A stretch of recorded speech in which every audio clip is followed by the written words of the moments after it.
This is a course about justice, and we begin with a story.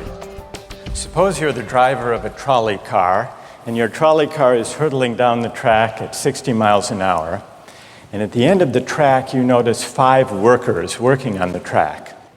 You try to stop, but you can't. Your brakes don't work.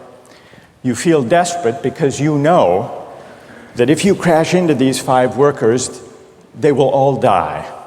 Let's assume you know that for sure. And so you feel helpless until you notice that there is, off to the right, a side track. And at the end of that track, there's one worker working on the track.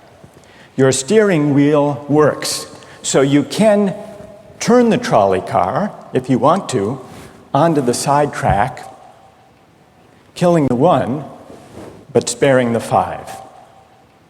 Here's our first question. What's the right thing to do? What would you do? Let's take a poll. How many would turn the trolley car onto the side track? Raise your hands. How many wouldn't? How many would go straight ahead? Keep your hands up, those of you who would go straight ahead. A handful of people would. The vast majority would turn. Let's hear first. Now we need to begin to investigate the reasons why you think it's the right thing to do. Let's begin with those in the majority who would turn to go onto the side track. Why would you do it? What would be your reason? Who's willing to volunteer a reason? Go ahead, stand up. Because it can't be right to kill 5 people when you can only kill 1 person instead. It wouldn't be right to kill 5 if you could kill 1 person instead. That's a good reason. That's a good reason. Who else? Does everybody agree with that reason? Go ahead.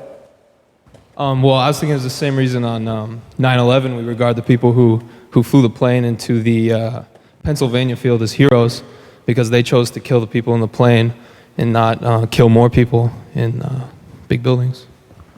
So the principle there was the same on 9/11. It's a tragic circumstance, but better to kill 1 and so that 5 can live? Is that the reason most of you had, those of you who would turn? Yes? Let's hear now from those in the minority, those who wouldn't turn. Yes?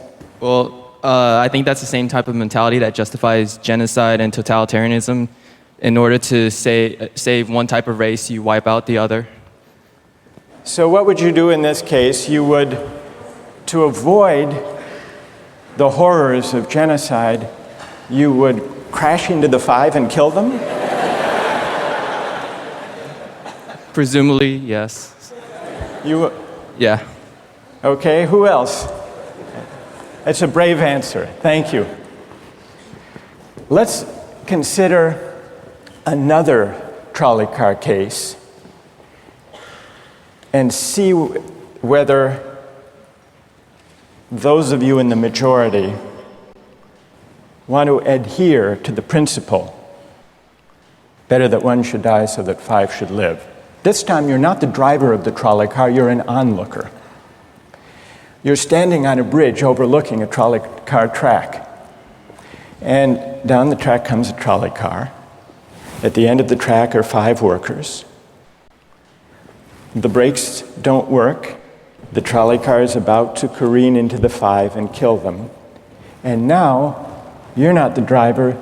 You really feel helpless until you notice, standing next to you, leaning over the bridge, is a very fat man. And you could give him a shove. He would fall over the bridge, onto the track, right in the way of the trolley car. He would die, but he would spare the 5. Now, how many would push the fat man over the bridge? Raise your hand. How many wouldn't? Most people wouldn't. Here's the obvious question. What became of the principle? Better to save 5 lives even if it means sacrificing 1. What became of the principle that almost everyone endorsed in the first case? I need to hear from someone who was in the majority in both cases. How do you explain the difference between the two? Yes. The second one, I guess, involves an active choice of pushing the person down, which I guess that person himself would otherwise not have been involved in this situation at all. And so to choose on his behalf, I guess, to involve him in something that he otherwise would have escaped is, I guess, more than what you have in the first case, where the 3 parties, the driver and the 2 sets of workers, are already, I guess, in the situation. But the guy working, the one on the track off to the side, he didn't choose to sacrifice his life any more than the fat man did he? That's true, but he was on the tracks. And you... This guy was on the bridge. Go ahead, you can come back if you want. All right, it's a hard question. All right, you did well. You did very well. It's a hard question. Who else can find a way of reconciling the reaction of the majority in these 2 cases? Yes. Well, I guess in the first case where you have the 1 worker and the 5, it's choice between those 2, and you have to make a certain choice, and people are going to die because of the trolley car, not necessarily because of your direct actions. The trolley car is a runaway thing, and you're making a split-second choice, whereas pushing the fat man over is an actual act of murder on your part. You have control over that, whereas you may not have control over the trolley car. So I think it's a slightly different situation. All right, who has a reply? No, that's good. Who has a way? Who wants to reply? Is that a way out of this?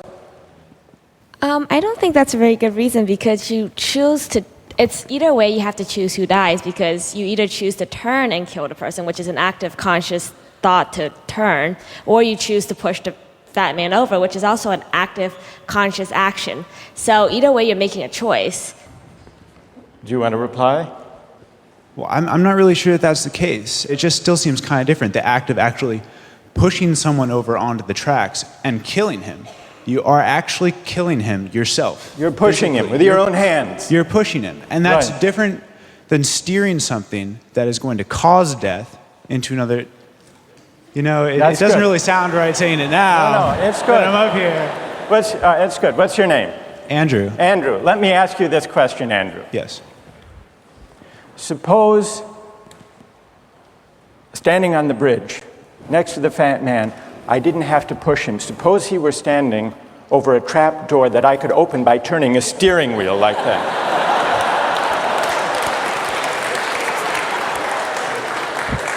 Would you turn?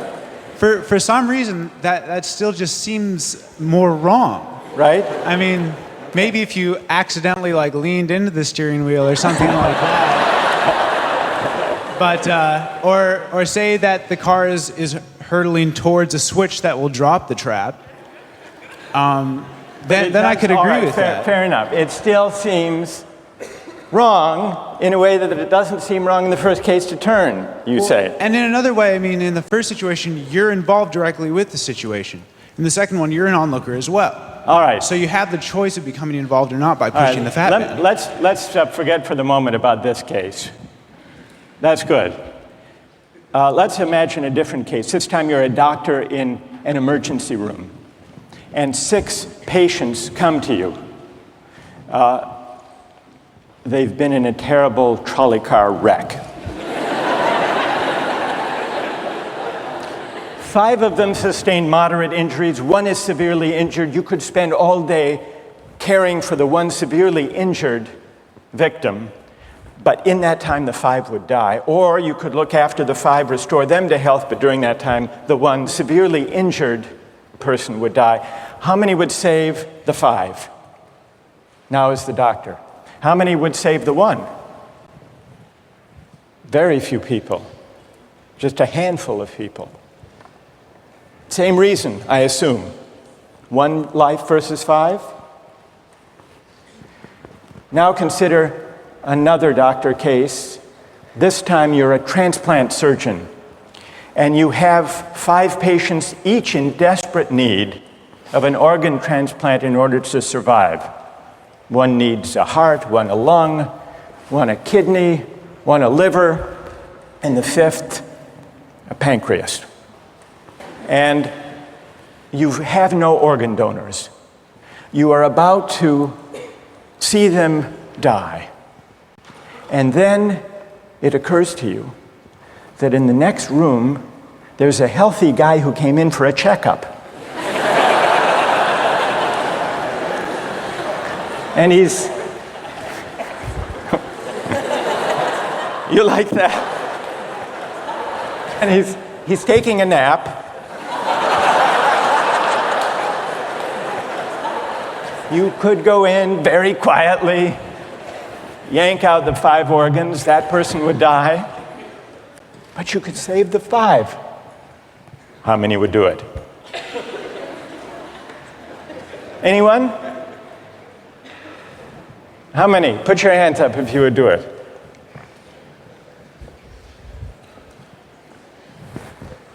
Anyone in the balcony? You would? Be careful, don't lean over too much. What? How many wouldn't? All right, what do you say? Speak up in the balcony, you who would yank out the organs. Why?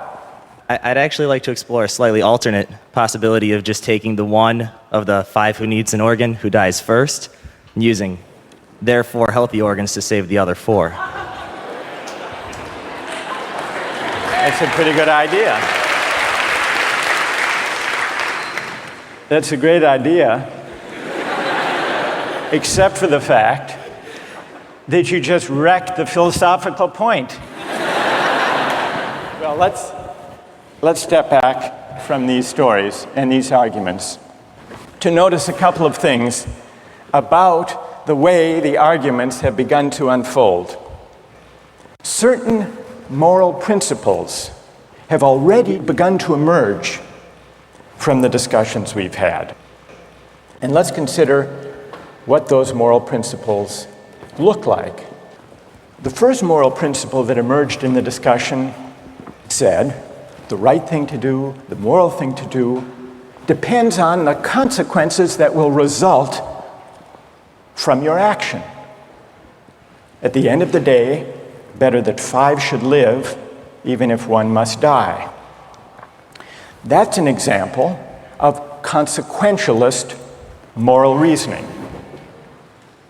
Consequentialist moral reasoning locates morality in the consequences of an act, in the state of the world that will result from the thing you do.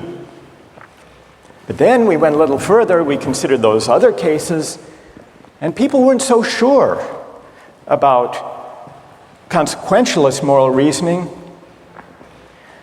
When people hesitated to push the fat man over the bridge or to yank out the organs of the innocent patient, people gestured toward reasons having to do with the intrinsic quality of the act itself, consequences be what they may. People were reluctant. People thought it was just wrong, categorically wrong, to kill a person, an innocent person, even for the sake of saving 5 lives. At least people thought that in the second version of each story we considered. So this points to a second categorical way of thinking about moral reasoning.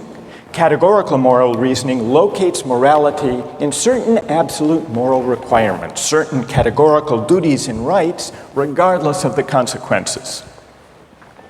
we're going to explore in the days and weeks to come the contrast between consequentialist and categorical moral principles. The most influential example of consequential moral reasoning is utilitarianism, a doctrine invented by Jeremy Bentham, the 18th century English political philosopher. The most important philosopher of categorical moral reasoning is the 18th century German philosopher Immanuel Kant. So we will look at those two different modes of moral reasoning, assess them, and also consider others. If you look at the syllabus, you'll notice that we read a number of great and famous books. Books by Aristotle, John Locke, Immanuel Kant, John Stuart Mill, and others. You'll notice, too, from the syllabus that we don't only read these books, we also take up contemporary political and legal controversies that raise philosophical questions. We will debate equality and inequality, affirmative action, free speech versus hate speech, same-sex marriage, military conscription, a range of practical questions. Why? Not just to enliven these abstract and distant books, but to make clear, to bring out what's at stake in our everyday lives, including our political lives, for philosophy. And so we will read these books, and we will debate these issues, and we'll see how each informs and illuminates the other. This may sound appealing enough, but here I have to issue a warning. And the warning is this: to read these books in this way, as an exercise in self-knowledge, to read them in this way carries certain risks. Risks that are both personal and political. Risks that every student of political philosophy has known. These risks spring from the fact that philosophy teaches us and unsettles us by confronting us with what we already know. There's an irony. The difficulty of this course consists in the fact that it teaches what you already know. It works by taking what we know from familiar, unquestioned settings and making it strange. That's how those examples worked. The hypotheticals with which we began, with their mix of playfulness and sobriety. It's also how these philosophical books work. Philosophy estranges us from the familiar, not by supplying new information, but by inviting and provoking a new way of seeing. But, and here's the risk, once the familiar turns strange, it's never quite the same again. Self-knowledge is like lost innocence. However unsettling you find it, it can never be unthought or unknown. What makes this enterprise difficult, but also riveting, is that moral and political philosophy is a story, and you don't know where the story will lead, but what you do know is that the story is about you. Those are the personal risks. Now what of the political risks? One way of introducing a course like this would be to promise you that by reading these books and debating these issues, you will become a better, more responsible citizen. You will examine the presuppositions of public policy. You will hone your political judgment. You will become a more effective participant in public affairs. But this would be a partial and misleading promise. Political philosophy, for the most part, hasn't worked that way.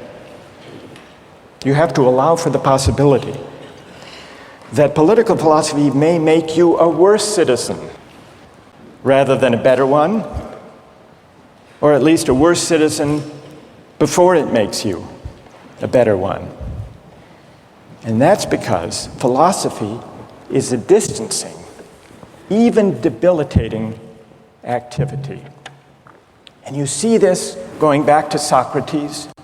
There's a dialogue, the Gorgias, in which one of Socrates' friends, Callicles, tries to talk him out of philosophizing.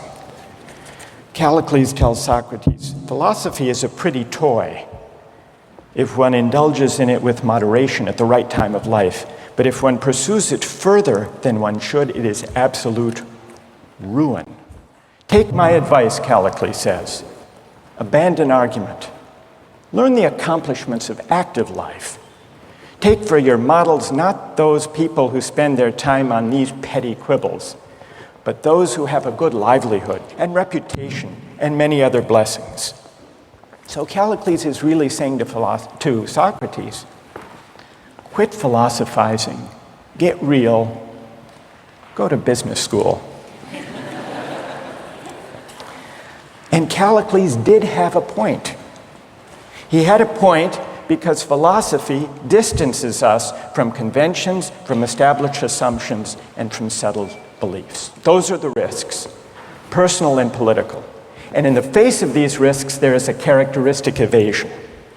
The name of the evasion is skepticism. It's the idea, well, it goes something like this. We didn't resolve once and for all either the cases or the principles we were arguing when we began.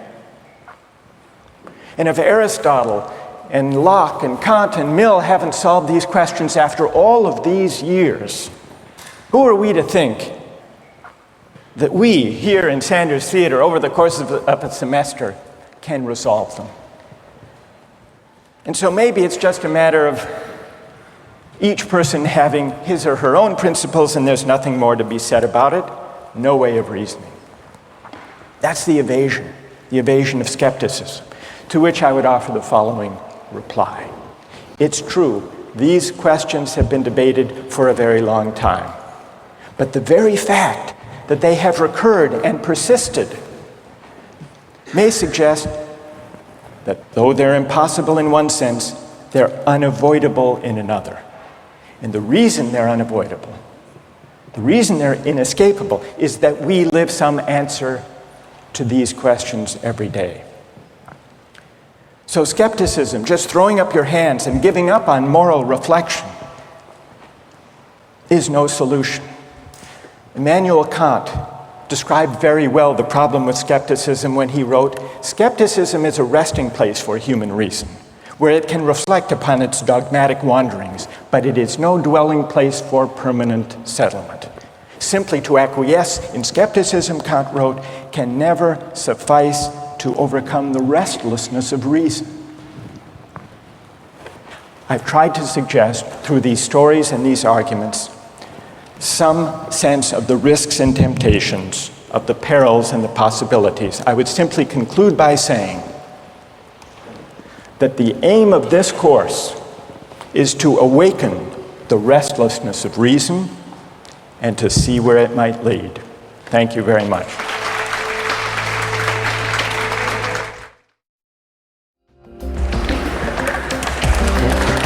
Last time, we started out last time with some stories, with some moral dilemmas about trolley cars and about doctors and healthy patients vulnerable to being victims of organ transplantation. We noticed two things about the arguments we had. One had to do with the way we were arguing. We began with our judgments in particular cases.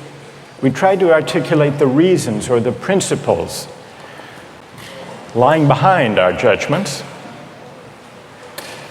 And then, confronted with a new case, we found ourselves re-examining those principles, revising each in the light of the other.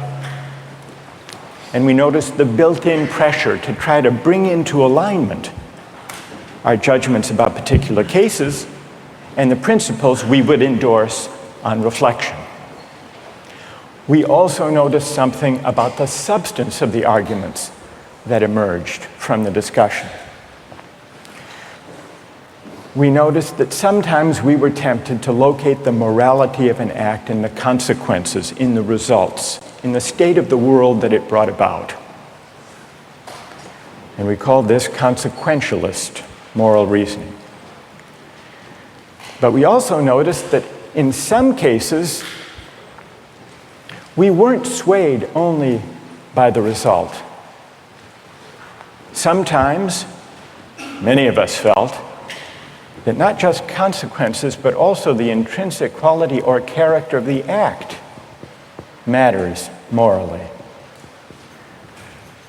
Some people argued that there are certain things that are just categorically wrong, even if they bring about a good result, even if they save 5 people at the cost of 1 life. So we contrasted consequentialist moral principles with categorical ones. Today, and in the next few days, we will begin to examine one of the most influential versions of consequentialist moral theory, and that's the philosophy of utilitarianism. Jeremy Bentham, the 18th century English political philosopher, gave the first clear systematic expression to the utilitarian moral theory. And Bentham's idea, his essential idea, is a very simple one, with a lot of morally intuitive appeal. Bentham's idea is the following: the right thing to do, the just thing to do, is to maximize utility. What did he mean by utility? He meant by utility the balance of pleasure over pain, happiness over suffering. Here's how he arrived at the principle of maximizing utility. He started out by observing that all of us, all human beings, are governed by 2 sovereign masters, pain and pleasure. We human beings like pleasure and dislike pain. And so we should base morality, whether we're thinking about what to do in our own lives, or whether as legislators or citizens we're thinking about what the laws should be. The right thing to do individually or collectively is to act in a way that maximizes the overall level of happiness. Bentham's utilitarianism is sometimes summed up with the slogan, "the greatest good for the greatest number." With this basic principle of utility on hand, let's begin to test it and to examine it by turning to another case, another story, but this time not a hypothetical story, a real-life story, the case of the Queen versus Dudley and Stevens. This was a 19th century British law case that's famous and much debated in law schools. Here's what happened in the case. I'll summarize the story, then I want to hear how you would rule, imagining that you're the jury. A newspaper account of the time described the background. A sadder story of disaster at sea was never told than that of the survivors of the yacht Mignonette. The ship foundered in the South Atlantic, 1,300 miles from the Cape. There were 4 in the crew. Dudley was the captain. Stevens was the first mate. Brooks was a sailor. All men of excellent character, or so the newspaper account tells us. The 4th crew member was the cabin boy, Richard Parker, 17 years old. He was an orphan. He had no family. And he was on his first long voyage at sea. He went, the news account tells us, rather against the advice of his friends, he went in the hopefulness of youthful ambition, thinking the journey would make a man of him. Sadly, it was not to be. The facts of the case were not in dispute. A wave hit the ship, and the Mignonette went down. The 4 crew members escaped to a lifeboat. The only food they had were 2 cans of preserved turnips, no fresh water. For the first 3 days, they ate nothing. On the 4th day, they opened one of the cans of turnips and ate it. The next day, they caught a turtle. Together with the other can of turnips, the turtle enabled them to subsist for the next few days, and then for 8 days, they had nothing. No food, no water. Imagine yourself in a situation like that. What would you do? Here's what they did. By now, the cabin boy, Parker, is lying at the bottom of the lifeboat in the corner because he had drunk seawater against the advice of the others, and he had become ill, and he appeared to be dying. So on the 19th day, Dudley, the captain, suggested that they should all have a lottery, that they should draw lots to see who would die to save the rest. Brooks refused. He didn't like the lottery idea. We don't know whether this was because he didn't want to take the chance or because he believed in categorical moral principles. But in any case, no lots were drawn. The next day, there was still no ship in sight, so Dudley told Brooks to avert his gaze, and he motioned to Stevens that the boy Parker had better be killed. Dudley offered a prayer. He told the boy his time had come, and he killed him with a penknife, stabbing him in the jugular vein. Brooks emerged from his conscientious objection to share in the gruesome bounty. For 4 days, the 3 of them fed on the body and blood of the cabin boy. True story. And then they were rescued. Dudley describes their rescue in his diary with staggering euphemism, quote, "On the 24th day, as we were having our breakfast, a ship appeared at last. The 3 survivors were picked up by a German ship. They were taken back to Falmouth in England, where they were arrested and tried. Brooks turned state's witness. Dudley and Stevens went to trial. They didn't dispute the facts. They claimed they had acted out of necessity. That was their defense. They argued, in effect, better that one should die so that 3 could survive. The prosecutor wasn't swayed by that argument. He said murder is murder, and so the case went to trial. Now imagine you are the jury, and just to simplify the discussion, put aside the question of law, and let's assume that you as the jury are charged with deciding whether what they did was morally permissible or not. How many would vote not guilty, that what they did was morally permissible?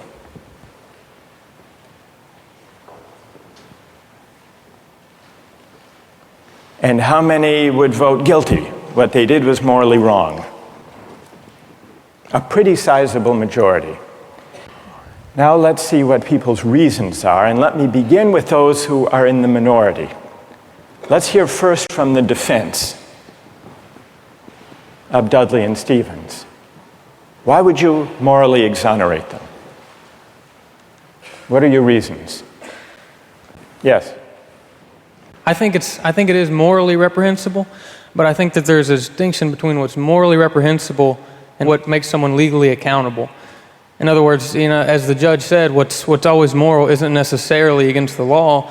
And while I don't think that necessity justifies theft or murder or any illegal act, at some point your degree of necessity does in fact exonerate you from any guilt. Okay, good.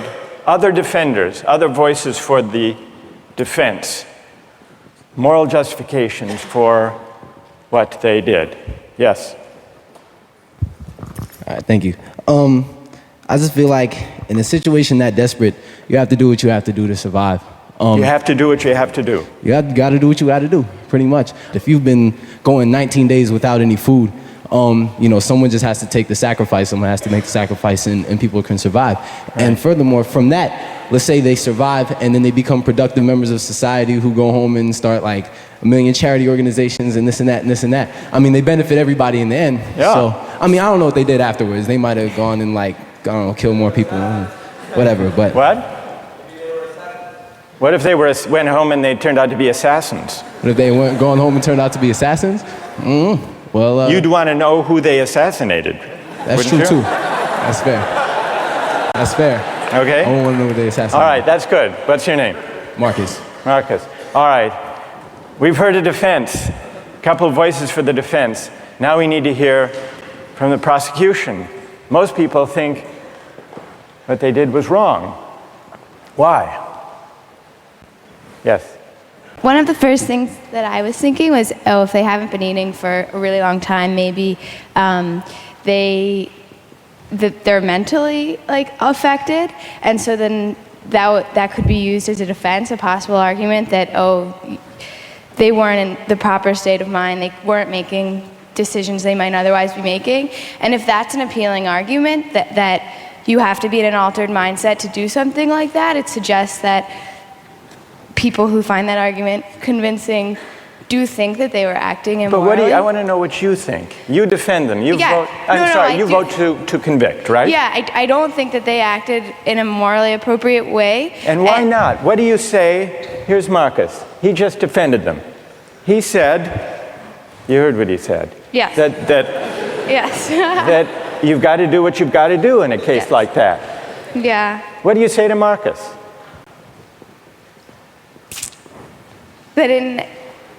That there's no situation that would allow human beings to take the idea of fate or that the other people's lives in their own hands, that we don't have that kind of power. Good. Okay. Thank you. And what's your name? Britt. Britt? Yes. Okay. Who else? What do you say? Stand up. I'm wondering if Dudley and Stephen had asked for Richard Parker's consent in, dying, if that would that exonerate them from an act of murder, and if so, is that still morally justifiable? That's interesting. All right, consent. Wait, hang on. What's your name? Kathleen. Kathleen says, suppose they had asked, what would that scenario look like? So in the story, Dudley is there, penknife in hand, but instead of the prayer, or before the prayer, he says, Parker, would you mind?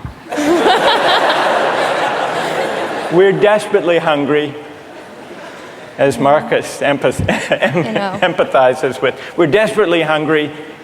You're not going to last long anyhow. Yeah. You can be a martyr. Would you be a martyr? Yeah. How about it, Parker?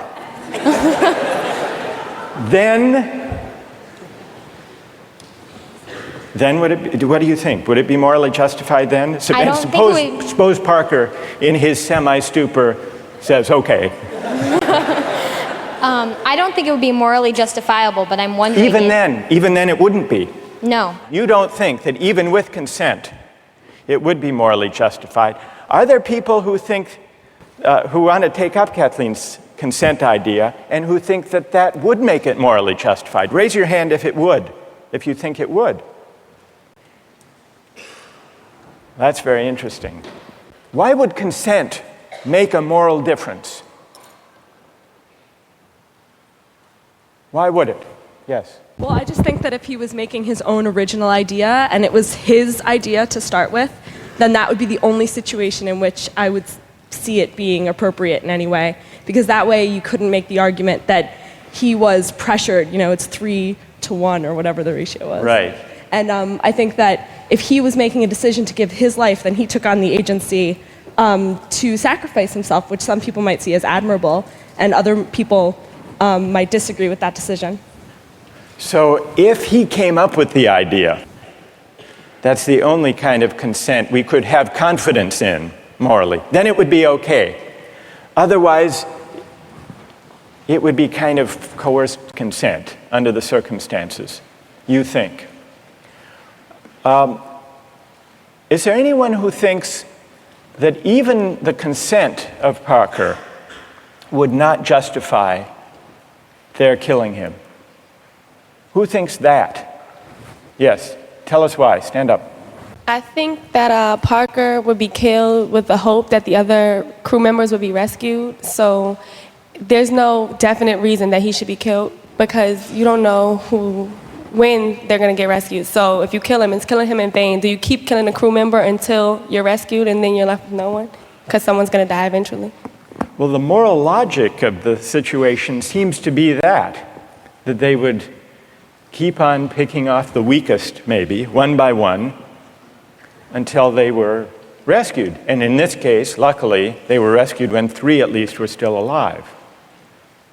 Now, if Parker did give his consent, would it be all right, do you think, or not? No. No. It still wouldn't be right. And tell us why it wouldn't be all right. First of all, cannibalism, I believe, is morally incorrect. So you shouldn't be eating a human anyway. So cannibalism is morally objectionable as such. So then, even on the scenario of waiting until someone died, still it would be objectionable. Yes, to me personally. I feel like it all depends on one's personal morals. And like we can't sit here and just, like this is just my opinion. Of course, other people are going to disagree. But well, we'll see. Let's see what their disagreements are, and then we'll see if they have reasons that can persuade you or not. Let's try that. All right. Let's, now, is there someone who can explain, those of you who are tempted by consent, can you explain why consent makes such a moral difference? What about the lottery idea? Does that count as consent? Remember, at the beginning, Dudley proposed a lottery. Suppose that they had agreed to a lottery, then how many would then say it was all right? Suppose there were a lottery, cabin boy lost, and the rest of the story unfolded. Then how many people would say it was morally permissible? So the numbers are rising if we had a lottery. Let's hear from one of you for whom the lottery would make a moral difference. Why would it? I think the essential element in my mind that makes it a crime is the idea that they decided at some point that their lives were more important than his, and that, I mean, that's kind of the basis for really any crime, right? It's like my needs, my desires are more important than yours, and mine take precedent. And if they had done a lottery where everyone consented that someone should die, and it's sort of like they're all sacrificing themselves to save the rest, then it would be all right. A little grotesque, but morally permissible? Yes. And what's your name? Matt. So, Matt, for you, what bothers you is not the cannibalism, but the lack of due process. I guess you could say that. Right? And can someone who agrees with Matt say a little bit more about why a lottery would make it, in your view, morally permissible? Go ahead. The way I understood it originally was that was the whole issue, is that the cabin boy was never consulted about whether or not something was going to happen to him, even with the original lottery, whether or not he would be a part of that. It was just decided that he was the one that was going to die. Right, that's what happened in the actual case. Right. But if there were a lottery and they'd all agreed to the procedure, you think that would be okay? Right, because then everyone knows that there's going to be a death. Whereas, the cabin boy didn't know that this discussion was even happening. There was no, forewarning for him to know that, hey, I may be the one that's dying. All right, now suppose everyone agrees to the lottery, they have the lottery, the cabin boy loses, and he changes his mind. You've already decided. It's like a verbal contract. You can't go back on that. You've decided, the decision was made. If you know that you're dying for the reason for others to live, you would, if someone else had died, that you would consume them. So that's right. But then he could say, I know, but I lost. I just think that that's the whole moral issue, is that there was no consulting of the cabin boy, and that that's what makes it the most horrible, is that he had no idea what was even going on. That had he known what was going on, it would be a bit more understandable. All right, good. Now I want to hear, so there are some who think it's morally permissible, but only about 20%, led by Marcus. Then there are some who say the real problem here is the lack of consent, whether the lack of consent to a lottery, to a fair procedure, or, Kathleen's idea, lack of consent at the moment of death. And if we add consent, then more people are willing to consider the sacrifice morally justified. I want to hear now, finally, from those of you who think even with consent, even with a lottery, even with a final murmur of consent by Parker at the very last moment, it would still be wrong. And why would it be wrong? That's what I want to hear. Yes? Well, the whole time I've been leaning all towards the categorical moral reasoning. And I think that there's a possibility I'd be okay with the idea of a lottery and then the loser taking into their own hands to kill themselves, so that there wouldn't be, an act of murder. But I still think that even that way it's coerced. And also I don't think that there's any remorse. Like in Dudley's diary, we were eating our breakfast. It seems as though he's just sort of like, the whole idea of not valuing someone else's life. So that makes me feel like I have to take the categorical. You want to throw the stand. book at him when he lacks remorse or a sense of having done anything wrong. Right. So, all right, good. Any other defenders of who say it's just categorically wrong, with or without consent? Yes, stand up. Why? I think undoubtedly the way our society is shaped, murder is murder. Murder is murder in every way, and our society looks at murder down on it in the same light, and I don't think it's any different in any case. Good. Let me ask you a question. There were 3 lives at stake versus 1. Okay. The cabin boy, he had no family, he had no dependents. These other 3 had families back home in England, they had dependents, they had wives and children. Think back to Bentham. Bentham says we have to consider the welfare, the utility, the happiness of everybody. We have to add it all up. So it's not just numbers 3 against 1. It's also all of those people at home.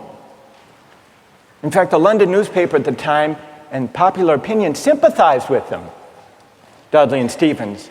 And the paper said if they weren't motivated by affection and concern for their loved ones at home and their dependents, surely they wouldn't have done this. Yeah, and how is that any different from people on a corner trying to have with the same desire to feed their family? I don't think it's any different. I think in any case, if I'm murdering you to advance my status, that's murder, and I think that we should look at that all in the same light instead of criminalizing certain activities and making certain things seem more violent and savage. When in the same case, it's all the same. It's all the same act and mentality that goes into murder, necessity to feed your family. So suppose it weren't 3. Suppose it were 30, 300. 1 life to save 300. Or in wartime, 3,000. Okay. Suppose the stakes are even bigger. Suppose the stakes are even bigger. I think it's still the same deal.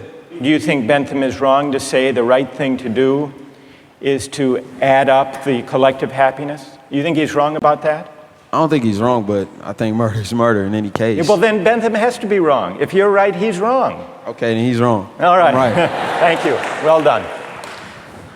All right, let's step back from this discussion and notice how many objections have we heard to what they did. We heard some defenses of what they did. The defenses had to do with necessity, their dire circumstance, and, implicitly at least, the idea that numbers matter. And not only numbers matter, but the wider effects matter. Their families back home, their dependents. Parker was an orphan. No one would miss him. So if you add up if you tried to calculate the balance of happiness and suffering, you might have a case for saying what they did was the right thing. And then we heard at least 3 different types of objections. We heard an objection that said, what they did was categorically wrong. Mike here at the end, categorically wrong. Murder is murder, it's always wrong, even if it increases the overall happiness of society. A categorical objection. But we still need to investigate why murder is categorically wrong.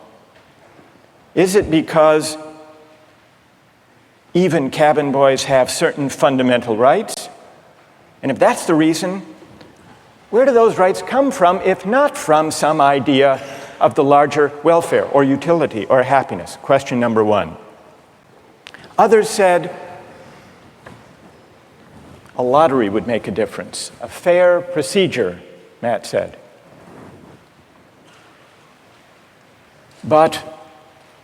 And some people were swayed by that. That's not a categorical objection exactly. It's saying everybody has to be counted as an equal, even though at the end of the day, one can be sacrificed for the general welfare. That leaves us with another question to investigate. Why does agreement to a certain procedure, even a fair procedure, justify whatever result flows from the operation of that procedure? Question number 2. And question number 3, the basic idea of consent. Kathleen got us onto this. If the cabin boy had agreed himself, and not under duress, as was added, then it would be all right to take his life to save the rest. And even more people signed on to that idea. But that raises a third philosophical question. What is the moral work that consent does? Why does an act of consent make such a moral difference that an act that would be wrong, taking a life without consent, is morally permissible with consent? To investigate those 3 questions, we're going to have to read some philosophers. And starting next time, we're going to read Bentham and John Stuart Mill, utilitarian philosophers.